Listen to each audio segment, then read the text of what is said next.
What's powering GDP growth in 2019? For gross domestic product, or GDP, 2019 has been a tale of two cities. It's been the best of times and the worst of times. I'm Curtis Chambers, Certified Financial Planner with the Chambers Financial Group. It's been the best of times for GDP rate of growth, which is going to come in at about 2.2% for 2019. That's positive performance for the U.S. economy. But curiously, it's the worst of times for U.S. business investment, which is strongly negative for the year. Business investment is considered to be a leading economic indicator, and reduced business investment may presage a pending recession. So how is GDP so positive when business investment is down? And what may this mean for the U.S. economy?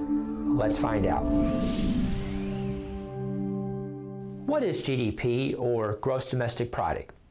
Well, GDP measures the value of economic activity within a country. GDP is the sum of the market values of all goods and services produced in an economy during a defined period of time. In other words, GDP tells us how big the economy is. The U.S. economy is currently at $21 trillion annually. Wow, that's a big economy.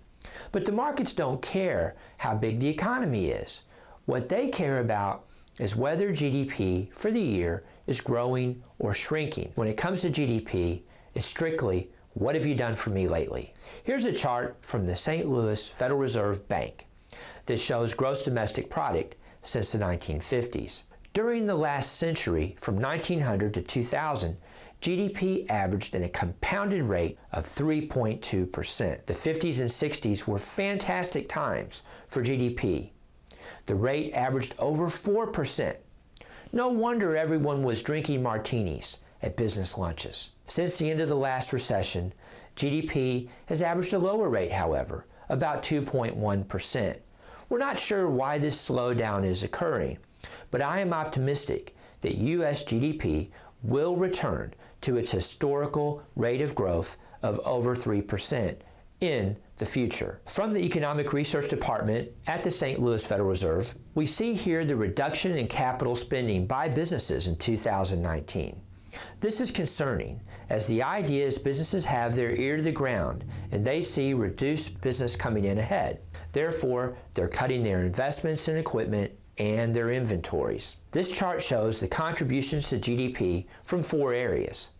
In yellow, you'll notice the large reduction in business spending that has occurred in 2019. But GDP is up, so what gives?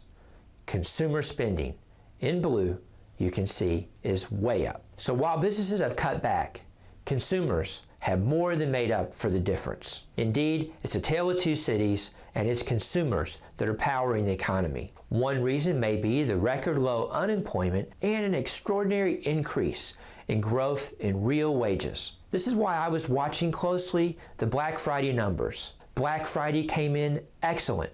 Brick and mortar sales were up over 4%, and online sales were up 14%. So who is right about the future of the U.S. economy?